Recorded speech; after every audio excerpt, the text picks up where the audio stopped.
El personaje del que vamos a hablar es una persona de gran relevancia y que dedicó gran parte de su vida a conseguir la paz en el mundo.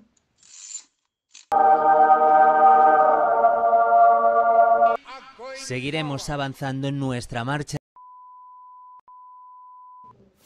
Y no vamos a hablar de Nelson Mandela, vamos a hablar de una mujer.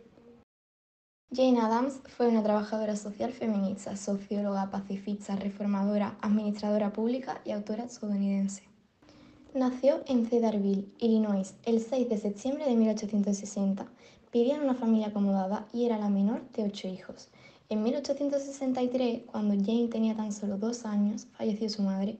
Con 4 años contrajo la enfermedad de Pott, una tuberculosis vertebral que la acompañaría durante toda su vida.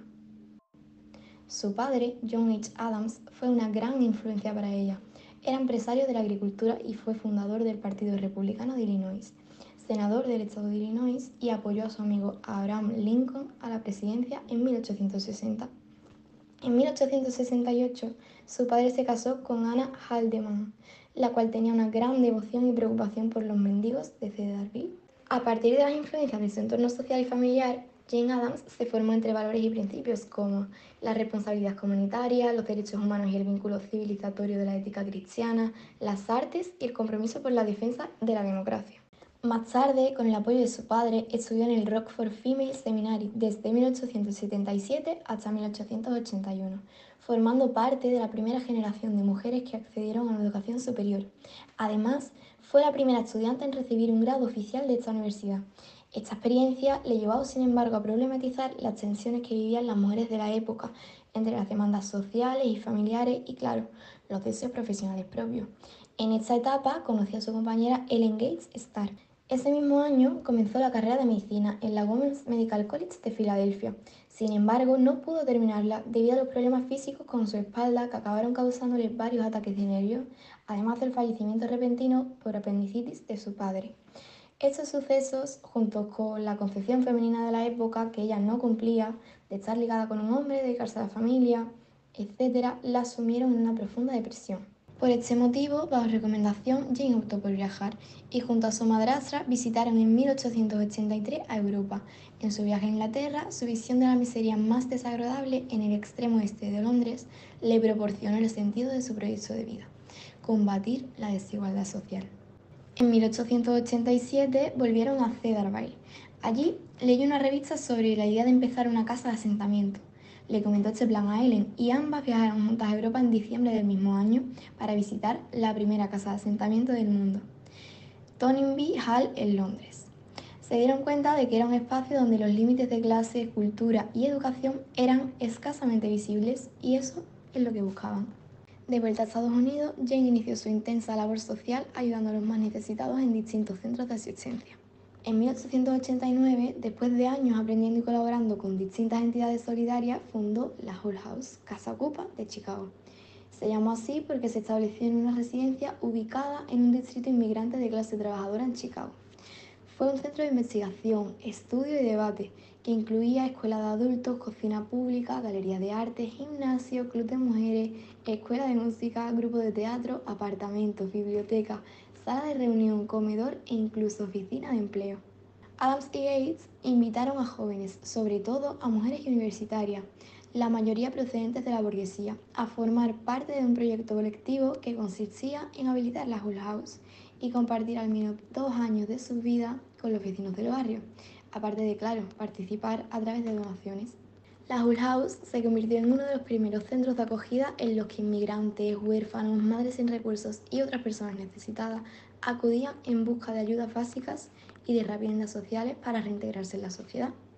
Además, ayudó a que muchas personas pudieran desarrollar investigaciones y estudios que han marcado un antes y un después en la historia, como es el caso de Florence Kelley, progresista de la época que pudo desarrollar su investigación para que aprobaran las leyes como la de la jornada laboral de 8 horas, un salario mínimo y la prohibición de niños menores de 14 años trabajando en fábricas.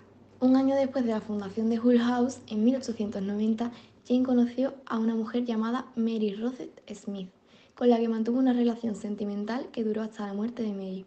Mantener una relación lésbica a principios del siglo XX no debió ser nada fácil para Jane y Mary, pero ellas, lejos de rendirse, continuaron su tarea social en defensa, también de los derechos de las mujeres.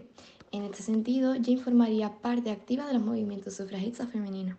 De hecho, Hull House acabó por albergar a mujeres que deseaban estudiar, ser respetadas intelectualmente, dedicarse a asuntos públicos o que, en sus vidas privadas, deseaban permanecer solas, solteras o incluso amar a otras mujeres.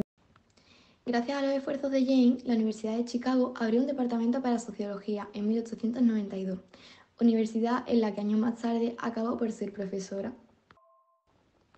En 1898 se unió a la Liga Antiimperialista para protestar contra la anexión de Filipinas a los Estados Unidos. En 1901, Jane, junto con un grupo de Hull House, fundó lo que luego se convirtió en la Asociación Protectora de Menores, antes incluso de que el gobierno se ocupara de estos asuntos, claro. En 1905, la Junta de Educación de Chicago la nombró presidenta del Comité de Gestión Escolar. 3 años más tarde, ayudó a fundar la Escuela de Educación Cívica y Filantropía de Chicago.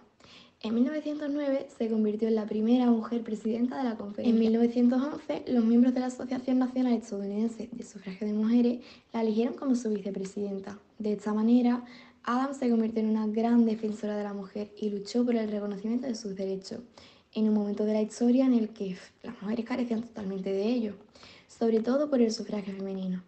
Esta lucha fue uno de los inicios del feminismo, un movimiento que en la actualidad está cada vez más extendido en la sociedad y que sigue luchando por la igualdad. Después de que estallara la Primera Guerra Mundial en 1914, Jane decidió dedicar el resto de su vida a luchar contra la guerra, oponiéndose abiertamente a esta. Fue censurada públicamente por su antimilitarismo, acusada de ser antipatriota por defender la paz en un momento en el que Estados Unidos aplaudía la entrada de la Primera Guerra Mundial. Con este repudio público finaliza también su inmersión en el mundo de la política.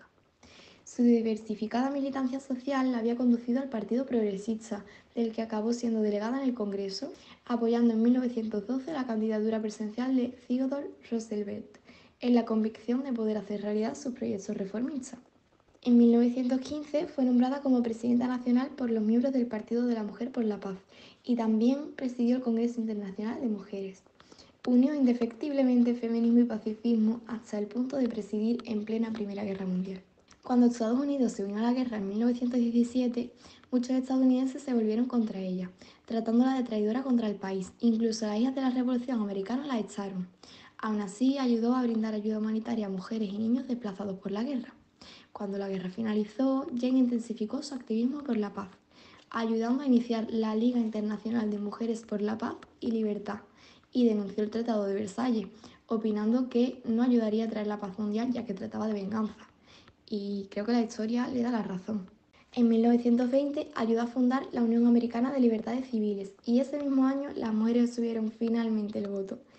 En la década de los 20, la Universidad de Chicago abrió la Escuela de Trabajo Social, considerando a Adams una de las fundadoras del trabajo social como una disciplina científica y como una práctica profesional.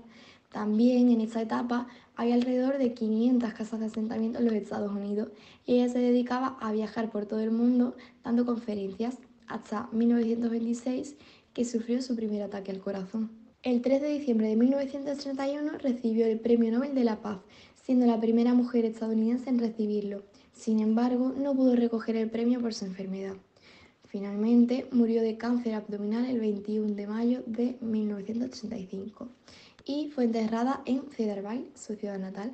Actualmente, la Hull House se ha convertido en un museo dedicado a Jane Addams y a las mujeres que trabajaron juntas por la educación y el desarrollo social. Como resultado de su actividad académica, Addams publicó una docena de libros y más de 500 artículos donde además problematiza de manera importante la tradición pragmática norteamericana en la que originalmente se había formado.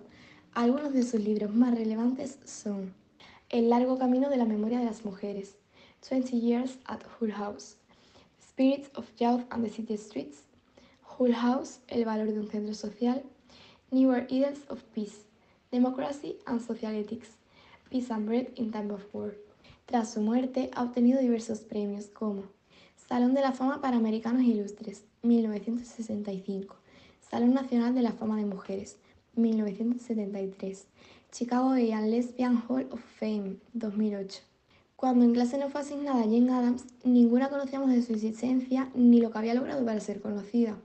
Entonces, cuando empezamos a buscar información sobre ella y su trayectoria, nos sentimos muy agradecidos de la designación y de poder conocer su brillante historia. En sus 65 años consiguió cosas que hasta entonces nunca nadie lo había hecho, y menos una mujer, como el sufragio femenino de los Estados Unidos, la lucha por la igualdad, el establecimiento del trabajo social como estudio, ruptura de obtención de los puestos anteriormente ejercidos únicamente por hombres, promoción de movimientos pacíficos en la Primera Guerra Mundial, entre otros muchos logros. Nos entristece que mujeres como Jane Addams, que han aportado tanto a la humanidad y el desarrollo de la sociedad, no se conozcan ni se impartan en los centros educativos, puesto que aparte de conocer todo lo que hizo, podríamos aprender de sus valores, como la valentía, la solidaridad, la justicia, siendo una revolucionaria para la época en la que vivió. Gracias a este proyecto siempre la recordaremos.